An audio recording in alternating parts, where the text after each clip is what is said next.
बोलो गीता माता की जय। वसुदेव सुतं देवं कंसचारुणमर्दनं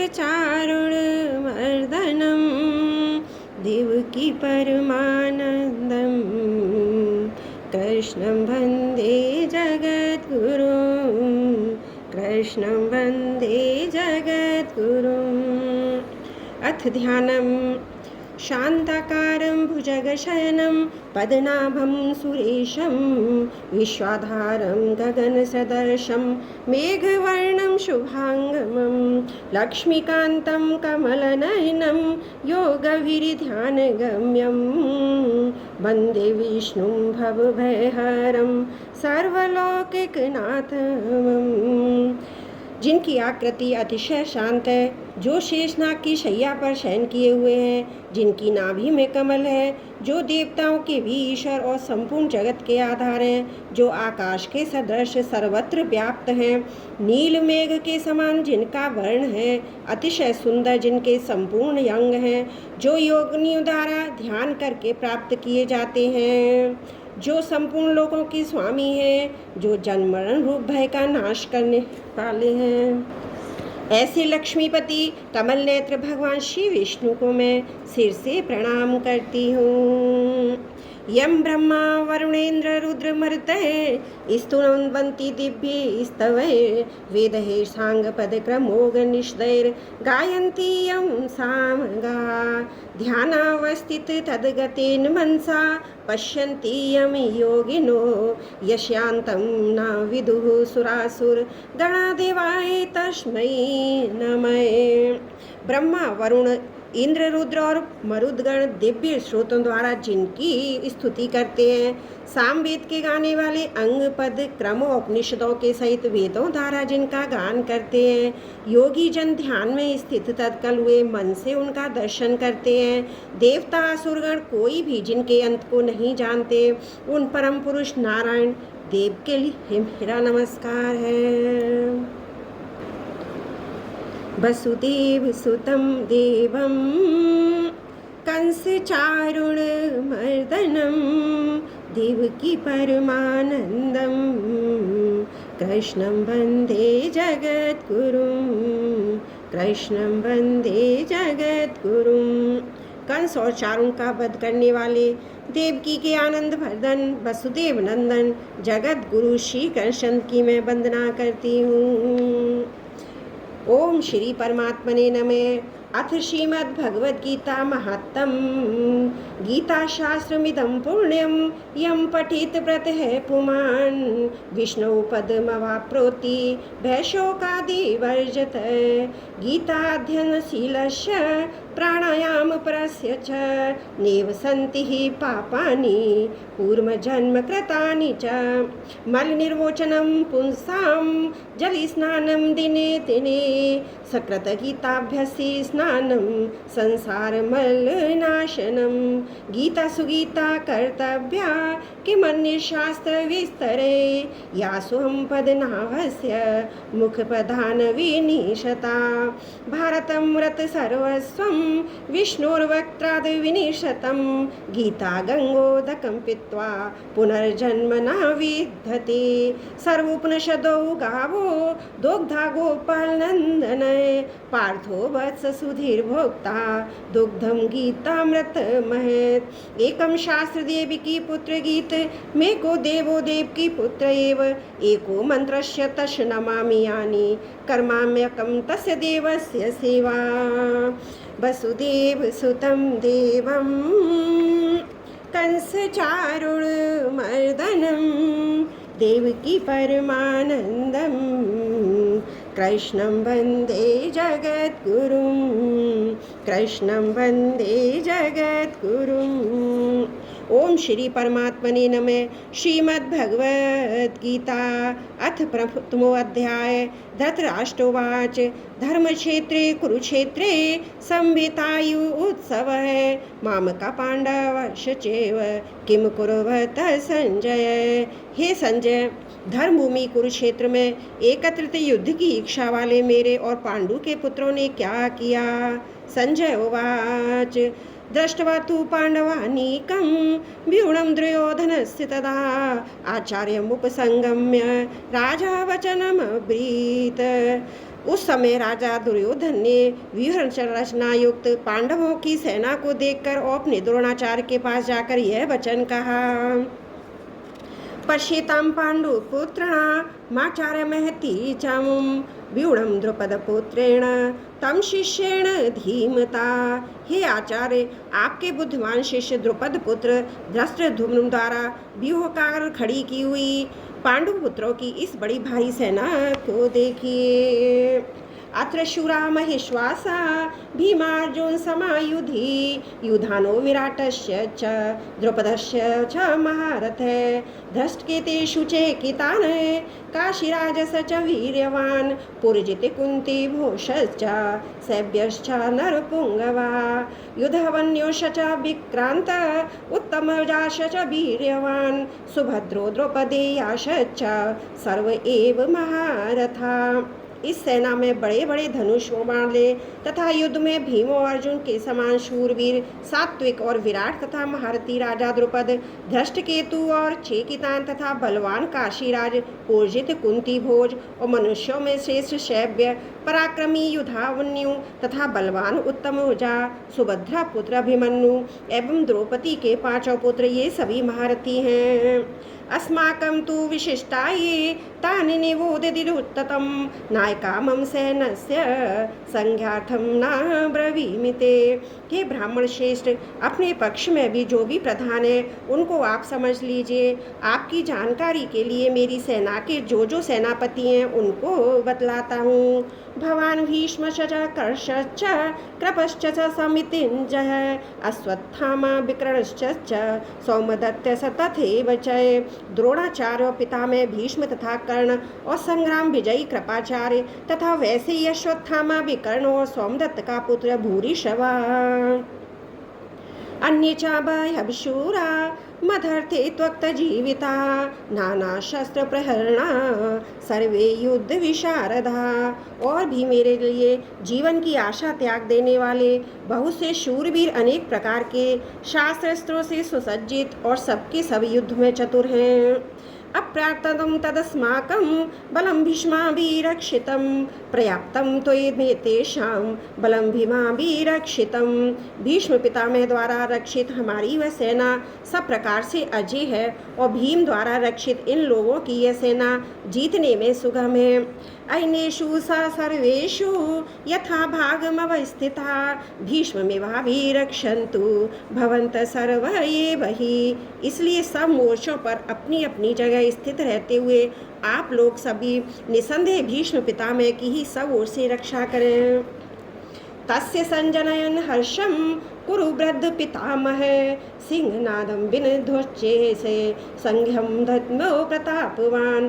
कौरवों में वृद्ध बड़े पितामह भीष्म ने उस दुर्योधन के हृदय में हर्ष उत्पन्न करते हुए उच्च स्वर से सिंह की धाड़ के समान गरज कर शंख बजाया। ततः शंख खाश्च भैर्यश्च पणवानक गोमुखा सैसिभावे हन्यंत सा शब्दशु तुमुलो भवत। इसके पश्चात शंख और नगारे तथा ढोल मृदंग और नरसिंधे आज बाजे एक साथ ही बज उठे। उनका वह शब्द बड़ा भयंकर हुआ। ततः स्वतीर्हैर्मुक्ते महती संग्रहस्थौतौ माधव पांडवश्च चैव दिव्यो शंखको प्रदध्यमतु। इसके अनंतर सफेद घोड़ों से युक्त उत्तम रथ में बैठे हुए श्री कृष्ण महाराज और अर्जुन ने भी अलौकिक शंख बजाए। 5 जन है ऋषिकेशो देवदत्तम धनंजय पौंड्रम धम्बो महाशंखम भीम कर्मा बक्रोधर। श्री कृष्ण महाराज ने 5 जन्य नामक अर्जुन ने देवदत्त नामक और भयानक कर्म वाले भीमसेन ने पांडु नामक महाशंख बजाया। अनंत विजयम राजा कुंती पुत्रो युधिष्ठिर नकुल सहदेवश्च सुघोषमणि पुष्पकौ। कुंती पुत्र राजा युधिष्ठिर ने अनंत विजय नामक और नकुल तथा सहदेव ने सुघोष और मणि पुष्पक नामक शंख बजाए। काश्यस च परमेश्वर से शिखंडी च महारथ धृष्टद्युम्नो विराटश्च सत्यकिश च पारिजत द्रुपदो द्रौपदी भूयाश च सर्वशय पृथ्वीपते सौमद्रश्य च महाभावो शंखान धर्म पृथक पृथक। श्रेष्ठ धनुष वाले काशीराज और महारथी शिखंडी एवं धृष्टद्युम्न तथा राजा विराट और अजय सात्वकी राजा द्रुपद एवं द्रौपदी के 5 पुत्र बड़ी भुजा वाले सुभद्रा पुत्र मन्नु, इन सभी ने हे राजन सब ओर से अलग अलग शंख बजाए। साघोषो धृतराष्ट्राणां हृदयानि व्यधारयत नवश्च पृथ्वीं चैव तोमलोऽयनुनादयन्। और उस भयानक शब्द ने आकाश और पृथ्वी को भी गुंजाते हुए धृतराष्ट्रों के अर्थात आपके पक्ष वालों के हृदय विदीर्ण कर दिए। अथ व्यवस्थितान् दृष्ट्वा धृतराष्ट्रान् कपिध्वज प्रवर्ते शस्त्र संपाते धनुरुद्धं पांडवः ऋषिकेशं सदा वाक्य मिदवा महीपते सैन्योरुभयोर्मध्ये रथम स्थामयमेच्युत। हे राजन, इसके पश्चात कपिध्वज अर्जुन ने मोर्चा बांधकर डटे हुए धृतराष्ट्र संबंधियों को देखकर उस शस्त्र चलने की तैयारी के समय धनुष उठाकर ऋषि के श्री कृष्ण महाराज से यह वचन कहा, हे अच्युत, मेरे रथ को दोनों सेनाओं के बीच में खड़ा कीजिए। यावदेतान् निरीक्षेऽहं योद्धुकामान् अवस्थितान् किमर्म्यासः योद्धव्यमस्मन् रणसमुद्यमे। और जब तक मैं युद्ध क्षेत्र में डटे हुए युद्ध के अभिलाषी इन विपक्षी योद्धाओं को भली प्रकार देख लूं कि इस युद्ध रूप व्यापार में मुझे किन किन के साथ युद्ध करना योग्य है, तब तक उसे खड़ा रखिए। योत्सस्य मानानवेक्षेऽहं यतेऽत्र समागता धृतराष्ट्रास्य दुर्बुद्धेर् युद्धे प्रियचिकीर्षवः।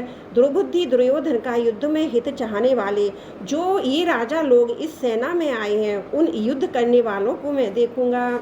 संजय उवाच एवमुक्तो ऋषिकेशो गुणाकेशन भारत सैन्योरुभयोर्मध्ये स्थापयित्वा रथोत्तमं भीष्म द्रोण प्रमुखतः सर्वेषां च मयीक्षिताम् उवाच पार्थ पश्येतान् संवेतान् कुरुनिति।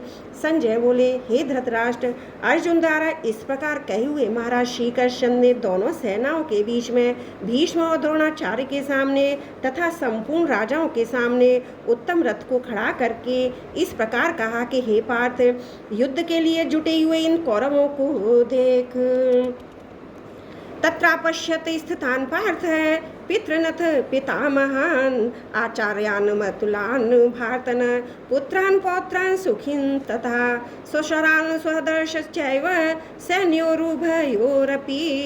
इसके बाद प्रथापुत्र अर्जुन ने उन दोनों ही सेनाओं में स्थित ताऊ चाचों को, दादा परदादाओं को, गुरुओं को, मामाओं को, भाइयों को, पुत्रों को, पौत्रों को तथा मित्रों को, ससुरों को और सहृदयों को भी देखा और कहा, तान समीक्ष स कौन्तेय सर्वान् बन्धून् अवस्थितान् कृपया पर्यायी विष्टो विषीदन नेदं ब्रवीत। उन उपस्थित संपूर्ण बंधुओं को देखकर वे कुंती पुत्र अर्जुन अत्यंत करुणा से युक्त होकर शोक करते हुए वचन बोले और कहा, अर्जुन उवाच दृष्टामेवं स्वजनं कृष्ण युत्ससुं समुपस्थितं सीदन्ति मम गात्राणि मुखं च परिशुष्यति वेपयुथश च शरीरे में रोमहर्षण च जायते।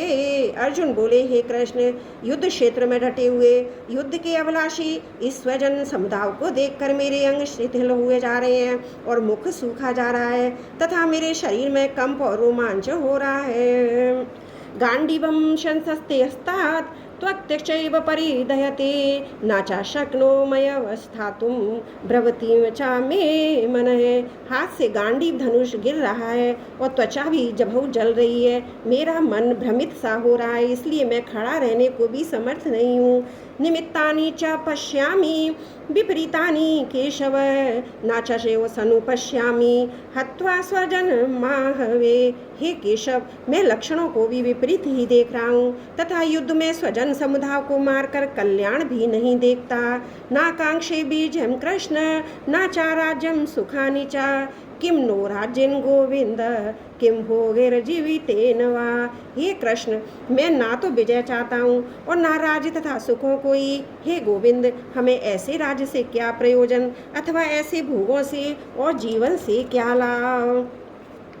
ऐषामर्थी कांक्षितम नो राज्यम भोगा सुखानि च तायेमावस्थिता युद्धे प्राणांस त्वक्ता धनानि च। हमें जिनके लिए राज्य भोग और सुखादि अभिष्ट हैं, वे ही सब धनों जीवन की आशा को त्याग कर युद्ध में खड़े हुए हैं।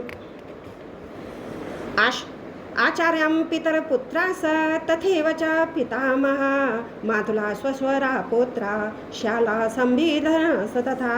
गुरुजन ताऊ चाचू लड़के, उसी प्रकार दादा मामा ससुर पौत्र साले और भी संबंधी लोग हैं। एतान हन्तुमिच्छामि धनतोपि मधुसूदन अपितृलोक राजस्य हेतु है किम न मही कृते। हे मधुसूदन, मुझे मारने पर भी अथवा तीनों लोकों के राज्य के लिए भी मैं इन सबको मानना नहीं चाहता, फिर पृथ्वी के लिए ही तो करना ही क्या है। निहत्य धृतराष्ट्रान्न का कीर्ति से जनार्दन पापमिवाशय दस्मान हत्वेतानातताहिन।